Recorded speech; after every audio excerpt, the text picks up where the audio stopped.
Recent గా ఎందుకు start చేశారా? అంటే అంత మైండ్ సెట్ నుంచి ఇన్ని ఇయర్స్ లో నేను ఎలా అంటే నా ఫ్రెండ్స్ ఉంటారు, ఒక 5 members మేము ఫ్రెండ్స్ ఉంటారు, నా కజిన్స్ ఉంటారు, నా ఇంట్లో కాలేజ్లో వాళ్ళ ఇంట్లో ఏదైనా చిన్న రోడ్ మీద, అంతే తప్ప నేను బయటికి వెళ్ళడం ఈవెంట్స్కి వెళ్ళడం, ఇప్పుడు ఇంటర్వ్యూ కూడా ఇది ఫస్ట్ టైం అనమాట. సో అలా ఏం లేదు.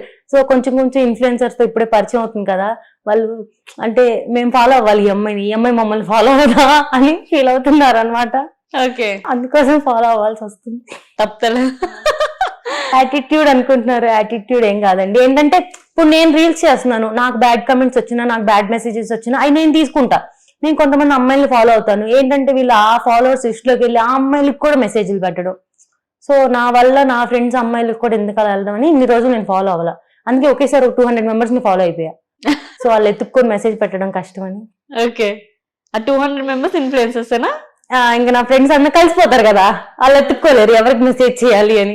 ఓకే, అంటే ఇలా ఏమన్నా డిస్టర్బ్ అయిందా? ఏంటిది, ఇప్పుడు అంటున్నారుగా ఎవరిని ఫాలో అవ్వాలి. ఆ కాలేజ్ లో ఉన్నప్పుడు నాతో పాటు రీల్స్ చేస్తే స్టోరీ పెట్టాను ఒకసారి, అందరం గ్యాంగ్ ఫోటో తీసి స్టోరీ పెట్టి ట్యాగ్ చేస్తే ట్యాగ్ లో ఉన్న వాళ్ళందరికీ మెసేజ్ చేస్తాను అనమాట.